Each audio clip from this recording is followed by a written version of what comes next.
Hey everybody, Justin here with EBR, and today we are going to be reviewing the Model J from Electric Bike Company.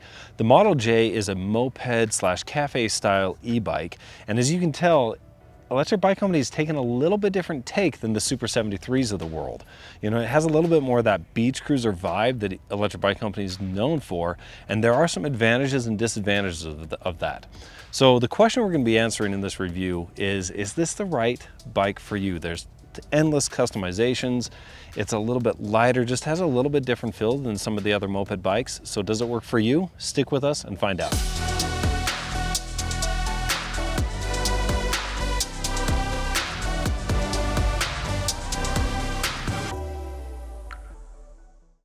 All right, so before we dive into all the components and the motor, etc., I just wanted to do a brief overview of the bike. Again, this is a moped, cafe style bike. It's Electric Bike Company's take on that. It is a Class 2 e-bike as it's shipped to you. Now note, so again, that's throttle assisted 20, pedal assisted 20. If you do live in a municipality where it's legal to have a Class 3 with a throttle, then you can call Electric Bike Company and you can get it unlocked. Electric Bike Company has done, in my opinion, a really good job of trying to follow all the rules from the CPSC, you know, follow the guidelines from People for Bikes, and really ship you a bike that out of the box is street legal to ride, but then also gives you those customization options to go to Class 3 if you can do so in your region. So again, Class 2 / Class 3 bike on this. Now the pricing on the base model starts at $14.99. There are endless customizations that you can, there's a ton of things you can always do with an Electric Bike Company bike. That holds true with the Model J, but the base price does start at $14.99 and goes up from there. We'll cover some of the kind of customizations that you can do later on in the video. One of the areas where, again, this one's a little bit different is on the weight. So the weight of the bike, I want to kind of show you, it's a little bit lighter than some of the other bikes.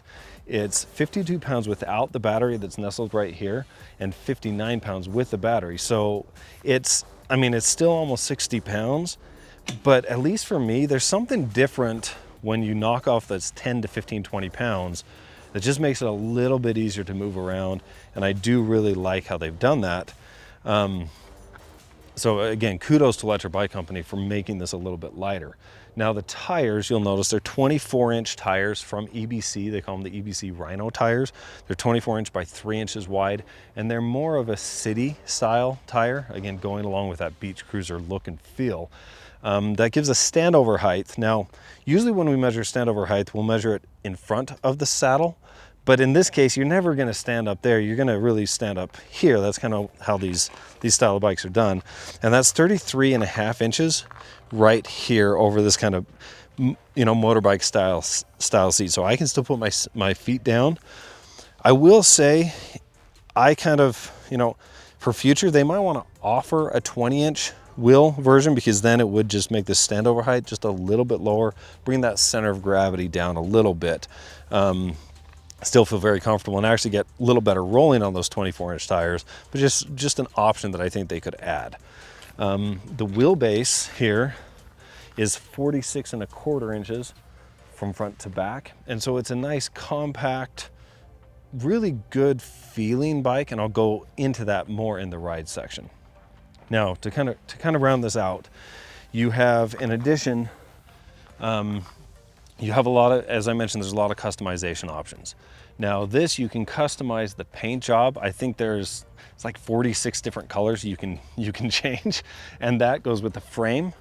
You can do the chain guard, you can do the rear rack, which we don't have on right now. And then you can also change the color of that front fork. So you can mix and match.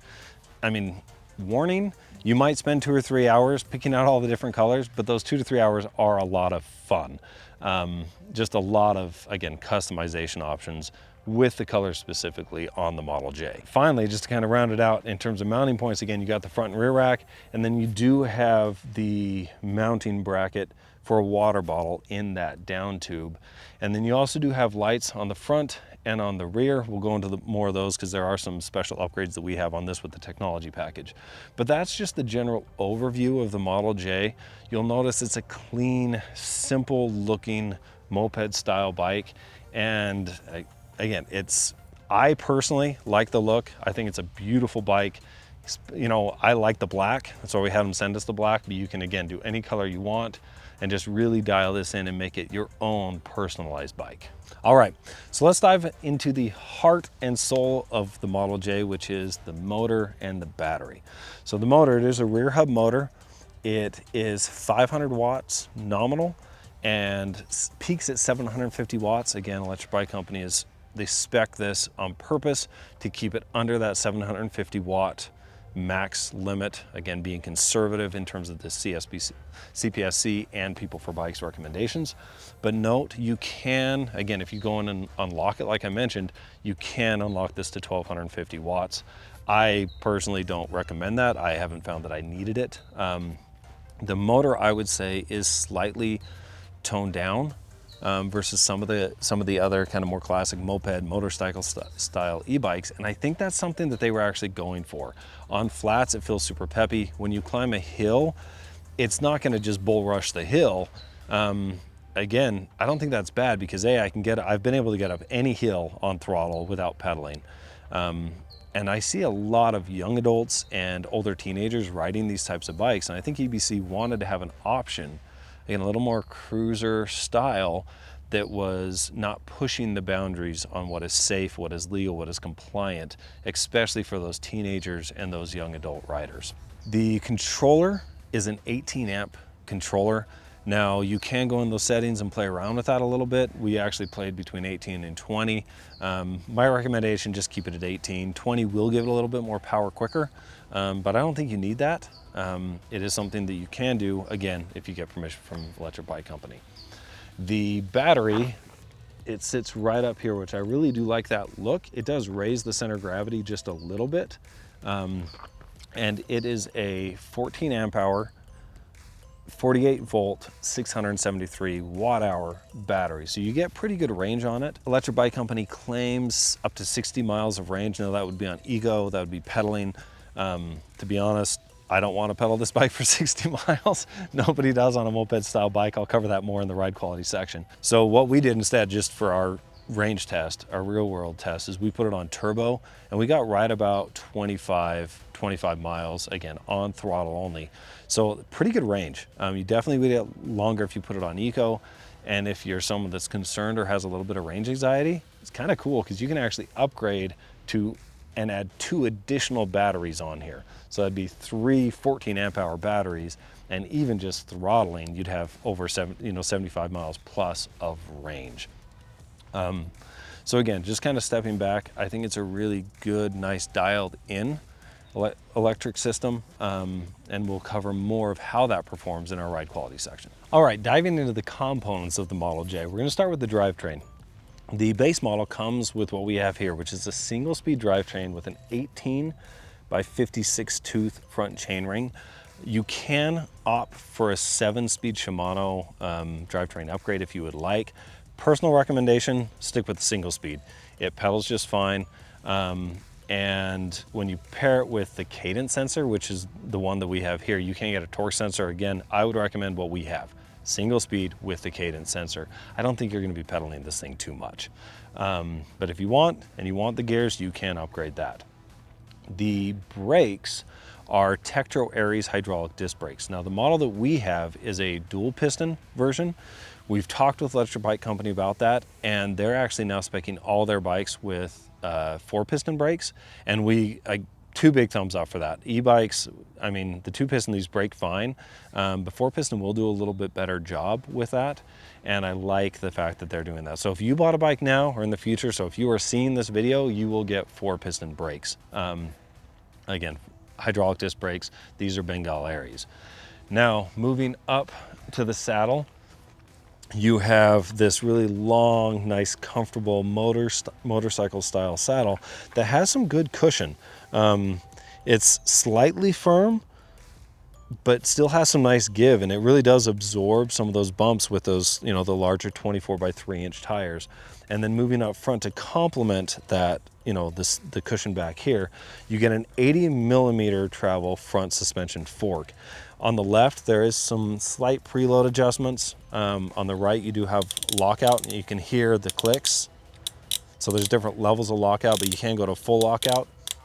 And this 80 mil travel, you see here, I really think they did a good job. It's a little stiffer than a lot of the other forks that we see on $1,500 e-bikes. And I like that stiffness for a couple reasons. Number one, it still does a great job of absorbing those bumps and taking that edge off, but it's not divey. And by divey, what I mean is some of the forks on less expensive bikes, when you go over something, it just completely dives all the way through the travel and just doesn't feel very good. This is smooth, it supports you, but still absorbs those bumps really well and gives the bike a good feel when you do take it on kind of the lighter off-road trails like what we're standing on now. All right, so moving up to the cockpit now, I'm gonna start with pointing out how it's an adjustable quill stem. So what that means is you can adjust the height and you can adjust the angle on the stem, so you really can dial that in to however you want kind of that, you know, the handlebar geometry to be for you. So it's really nice with that. The handlebars, speaking of which, these are BMX style handlebars. Now you do have an option to get either like more of a U-shaped cruiser style bar, you can get a chopper style, which would even lift it up higher, or a flat mountain bike style. Kudos to Electric Bike Company for giving you those options. My personal favorite, again, why it also came with it, is the BMX style. I just like that, personal preference, to each their own. The grips are, these ones are rubber ergonomic grips. You can get leather ergonomic grips if you would like. The twist throttle is on the right, which is, in my opinion, the right side to be on. You notice there is no shifter on this. Again, it's a single speed. If you do elect for the 7-speed Shimano, it will be a push shifter. The brake levers are these Bengal Aries 3, and again, they feel really good when I grip. They're just in a great spot, good bite, just good quality feel to them, and they've held up pretty well. I mean, we've had EBC bikes for a long time. This one not so long, but the brake levers have held up nice. Other things to notice up here on the right, this is where, if you get the technology package, you have the high beam and the low beam light controller. And then on the left, this is your main controller where you can change the assist level, turn the bike off, and turn the bike on. Now, to round out the cockpit, the wiring here, you'll notice they've got it nice and tightly wrapped here, but they've also got kind of it's not a tape, but it's kind of like a rubber, almost kind of just keeps things extra nice and tight up here, so it keeps it nice and clean. They then run the wiring, interesting, down through this head, but it looks like it's through the head tube, but it's actually not. It's on the outside, this extra big bracket that they have that mounts the front rack tube. They run it down through there, and then from there into the top tube and the down tube. So the wiring is clean. This front mounting bracket, frankly, some people don't love the look. I don't mind it, and I actually do like how it kind of keeps the wiring out of the way. But in general, I do think they've done a good job with keeping the wiring clean, keeping it simple up front.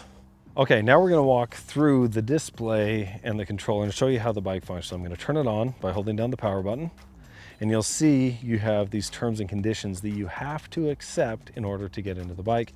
You do that by hitting the plus button and hit accept with the power, and accept again, the power button. Now, I do recommend that you go read these at least the first time when you ride the bike. There's some good safety things in there. I'm gonna hit accept, I go in. Now the display, you'll notice it is a full color display. It's very crisp, it's very easy to see. I really am a big fan. I'm gonna walk you through it. Top left here, you have the percent, the battery readout, so it's 100% charged right now. I like the fact that it's in percent. These next 5 bars are which assist level you're in. So I'm gonna go down, that's assist level 0. Push up, assist level 1, 2, 3, 4, 5. So it doesn't say 1, 2, 3, or 4, or 5. It's just the dots.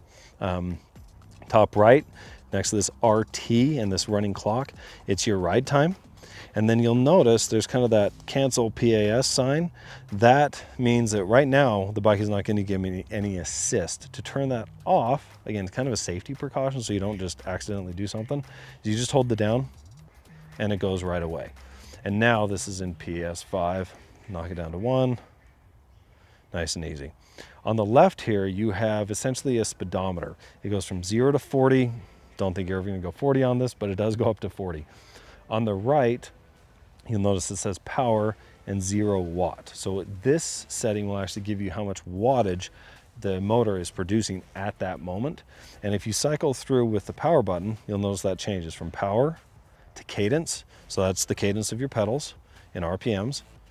The next is the current. That's the amount of amps that the controller is giving at that time. The speed in miles per hour, which again, I think is somewhat duplicative because you got the odometer there. And so I actually like to keep it in power. I like to know what watts I'm at. Below that are some really cool settings if you want to geek out like I do. So you have the controller temperature. That's one thing if you're riding a bike really hard and it's really hot, if the controller starts to overheat, a good bike like this one will actually shut down the bike so it does not fry it and brick the motor and the controller. Next, it shows the voltage. So right now it's at 53.2 volts. You'll notice that goes down as the battery drains. And then you have the odometer. So we've got so far 122 miles on it, and the trip's reading 122 miles as well. You can reset those in the settings. Now, there are two different display modes here. To get into the advanced settings, you hold the plus and the minus down. And so you have user, parameters, and other just gives you some, if you call in for support, they'll probably need some of that. In the parameter, you have wheel size, you have class, PAS, odometer, warning, current, and exit. Now, some of these you actually have to have a code to get into. So for class, you'll see the admin there. Let me pull up the code. Have it saved on my phone here, sorry.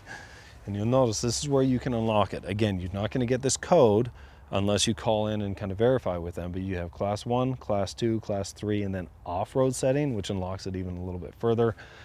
I don't recommend off-road in almost any scenario, unless maybe you put some extra grippy, knobby tires on. But again, class 3 is pretty darn powerful. I'm going to leave it in class 2, but you can even go down to class 1. So whatever your municipality requires, you can come set it up in here. Some of the other ones, you do need the password to kind of go into. The password that I got actually doesn't get me into those. So I'm going to go back. So you would need additional passwords for them to change some of those things, including the current. Like I said, we played around with that, but I just wouldn't recommend it. Exit out.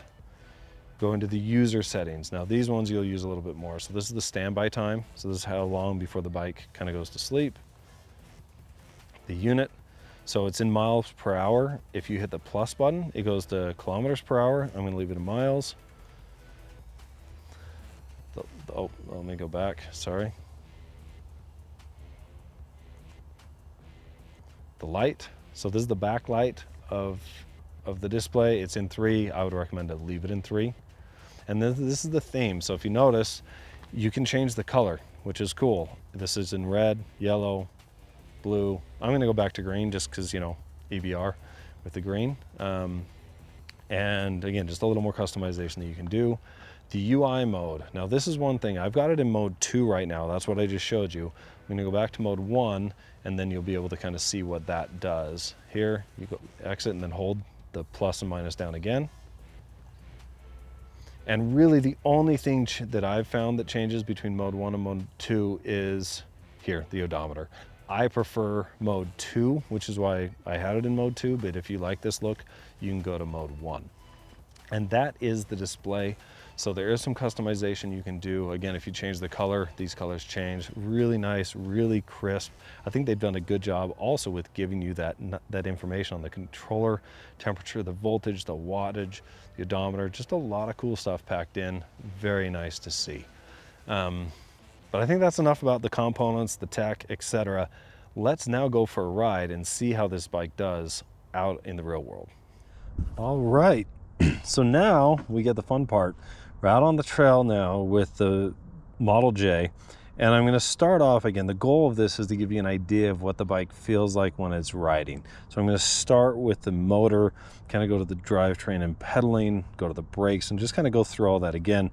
You can buy this direct to consumer, get it shipped to you, have it all put together already, basically in the box. And so I just want to give you a good sense of what it's like. So to start, I'm going to do kind of a speed test. So I'm here at 0, and I'm going to do a throttle test. I'm on the highest assist level. This is set to class 2, so we'll give you an idea of how long it takes to get to 20 miles per hour just on throttle. So let's go.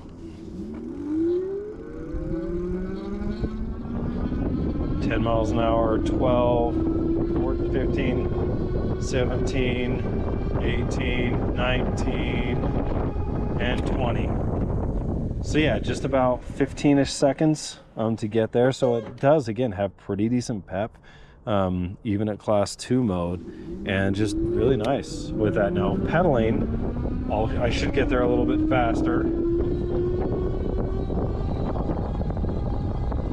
Yeah, so you do get there a little bit faster pedaling. This does have a cadence sensor instead of the torque sensor.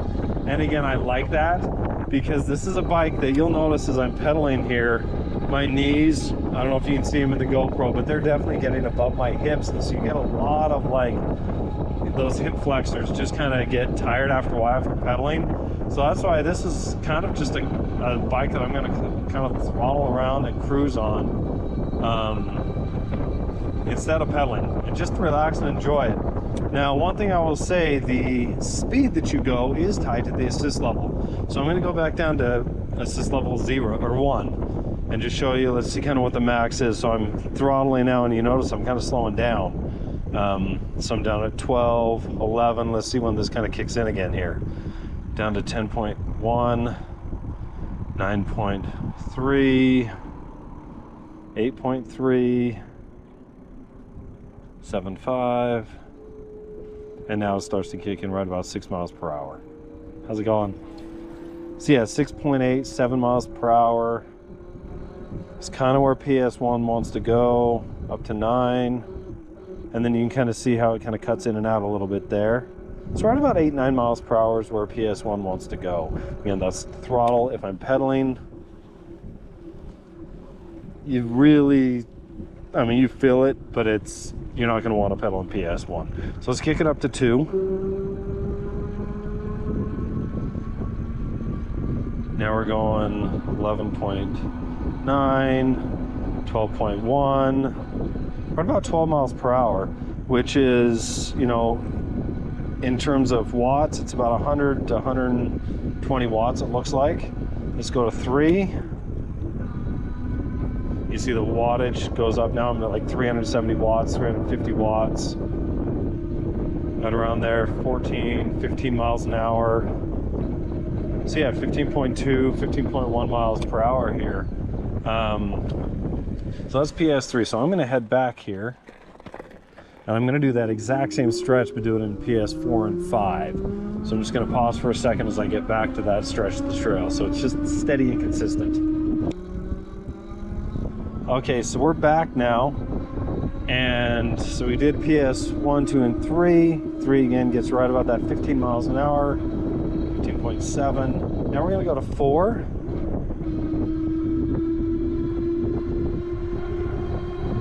So now I'm going about 17 miles per hour, 17 and a half. Wattage output's kind of varying, basically just to kind of keep me at that around 300 to 350 watts, around 16 and a half, 17 miles per hour. Let's go to PS5 now.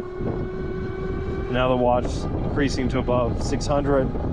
Again, bouncing around based on what it's needed. So now I'm at 20.5, and it's kind of jumped me up to about 600 watts and drop back down to kind of keep me there. So again, this is class 2 setting. If you go to class 3, I'll do that really quick just to give an idea of kind of the difference here. Okay, so now that it's in class 3, and I'm going to do kind of a 0 to 20 test and see how long it takes. Class 3 mode, here we go.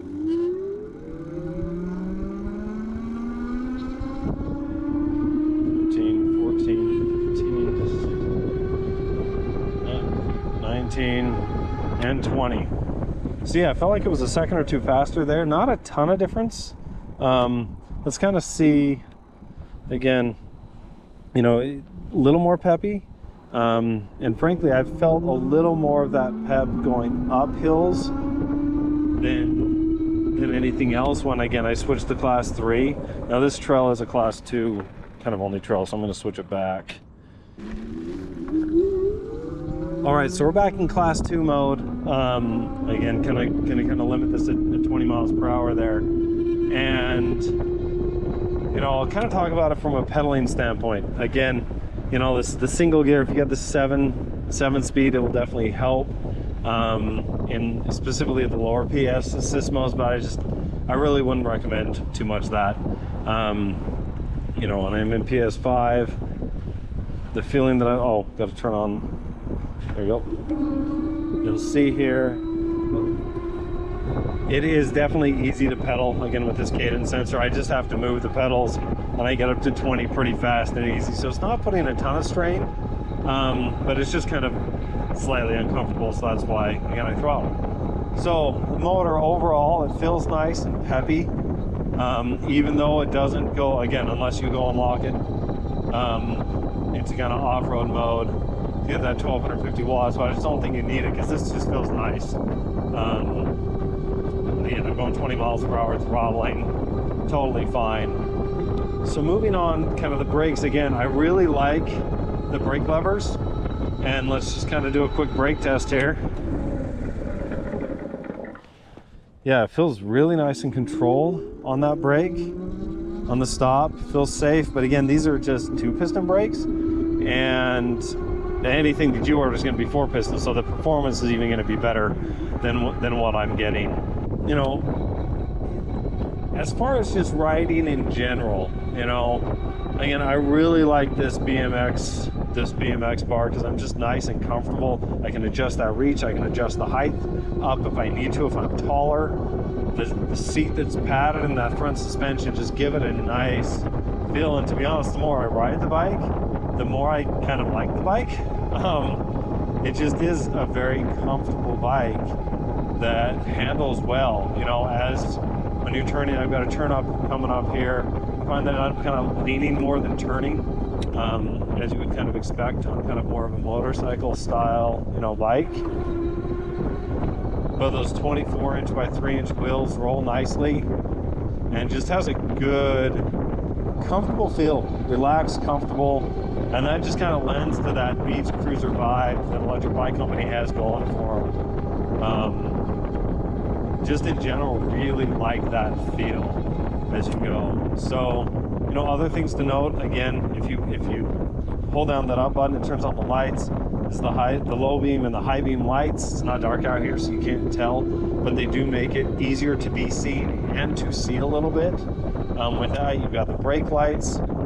And so even if you're commuting with this, it does pretty good. So again, just cruising around boardwalk path like this is going to do fantastic.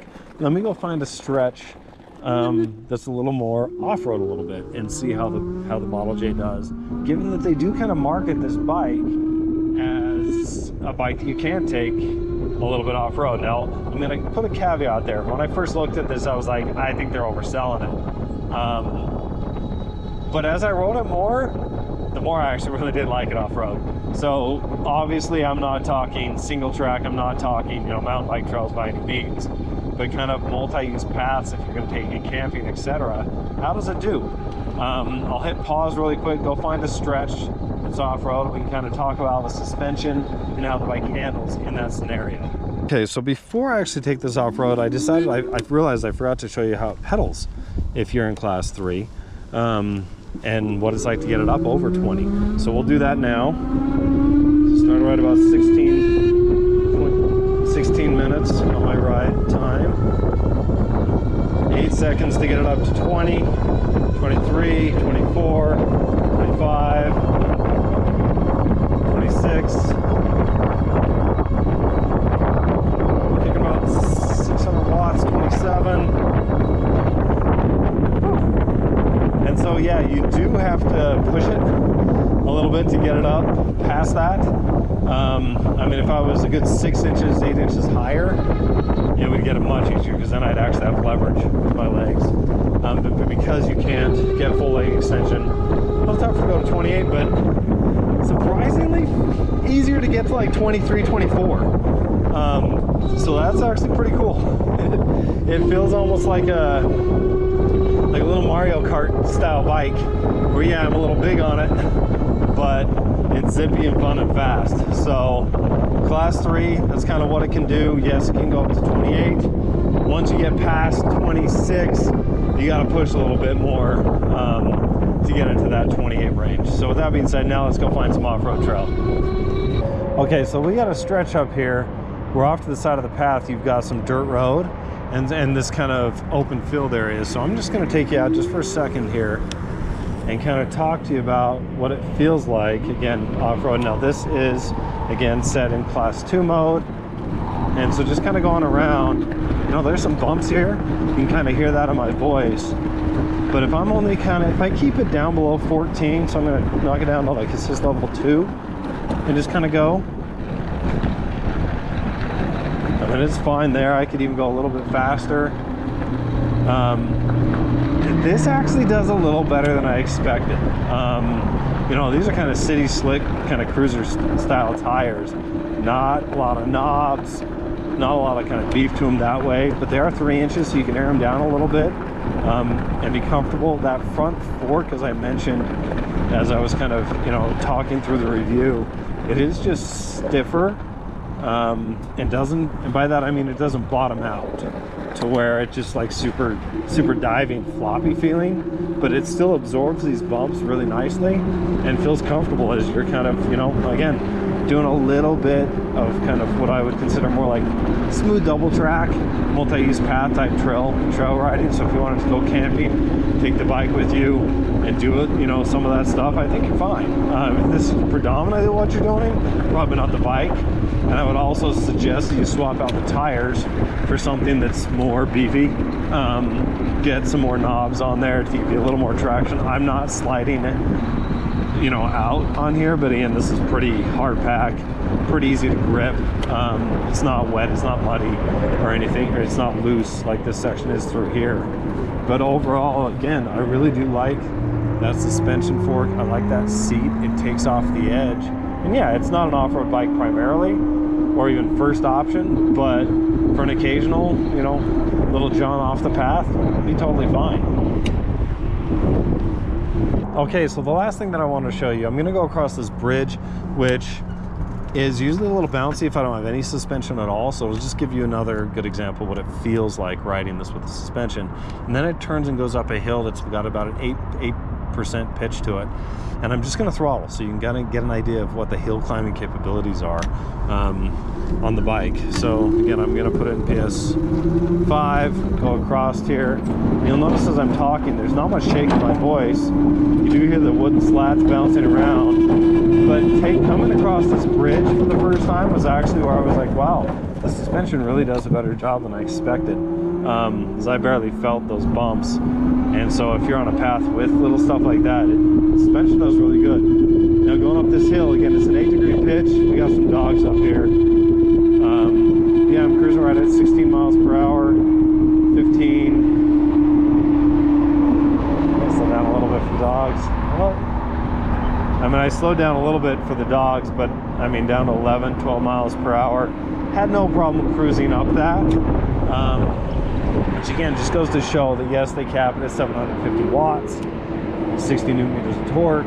It's not the torquiest, it's not the most beefy motor, but it handles really well. Again, if I can throttle up a hill, that's an A+ for me on a bike like this. All right, on to my favorite section, Ben's take on the Electric Bike Company Model J. Now, before we have Ben do his deep dive on his thoughts, again, I just want to give actually an extra big shout out to Feedback Sports, our sponsor on this. These moped style bikes are almost impossible to get into a bike stand, yet here it is, it's there. You'll notice we did actually put some sandbags down here just because it's a little bit off-centered. But the fact that this Pro HD mechanic stand is able to hold this thing is like 5-star plus. So again, thank you, Feedback Sports. Now, with that being said, Ben, tell us what you liked about the EBC Model J. I'm going to step out and let Ben take it over. All right, thanks, Justin. I'll keep it pretty simple, but this bike is simple, so my likes and dislikes, or suggestions rather, will be simple as well. So the likes that I've got for this, again, just mentioning simplicity, all right? We have no shifter, we have no rear derailleur, we have no cogs in the back. That's what I talk about. When I talk about simple, that's what I'm referring to, is because then there are less gears to wear out, your derailleur won't wear out, There's nothing to get bent and become out of adjustment. The simplicity of this thing, it's awesome. So that's a big one for me to like. Obviously, without a shifter, without a derailleur, without 6, 7, or 8 cogs in the back, you're also looking at a lighter weight bike. So hey, as a rider, you gotta love a light bike. That's just all there is to that. Another thing that I like and appreciate is the quick release front wheel on this bike in particular. The reason I like that is because flat tires happen. You're gonna run over a thorn or a nail or a staple. So being able to just open the quick release lever, get the wheel out, change the inner tube, or even if you have to change the brake rotor, anything like that, just makes it real easy. No wrenches involved, always a plus. This one, and I think that most of the EBC bikes do come with a 3-amp charger. I've mentioned it before and I'll mention it again. The more amps in a charger, the quicker it charges, more time for you on the bike, less time waiting for it to charge. Gotta love that. The stainless steel hardware is something that we point out. They use this for the front racks. So when you do put some extra weight on here, there's no need to worry about a softer steel bolt that might shear off under some weight, or maybe if the front end takes a really solid impact from traveling or something like that. These stainless steel bolts, absolutely some of the strongest you can get. As a mechanic, I really like them because the 6mm Allen key fitting and the threads where they're used, they're just stronger, they're just sharper, it's a better tool interface. Stainless steel, if you can, use it, please. Yes, thank you. They also don't corrode as much, so big points on that one.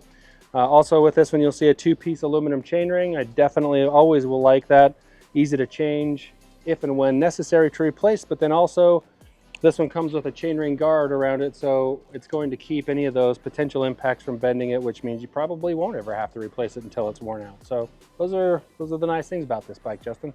So what are some of the things that you think could be improved on kind of the next iteration that EBC does on this bike? That's a great question, and you touched on it in the beginning with the mentioning of the HD stand and how versatile it is.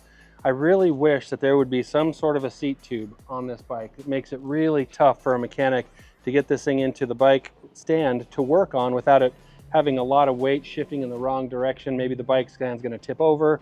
You know, you could weld maybe some sort of an L bracket here to interact with the down tube and the seat tube. You could even name it Jed clamp it. It would work that easy. It would just be perfect. However, without that, it just makes it kind of tough.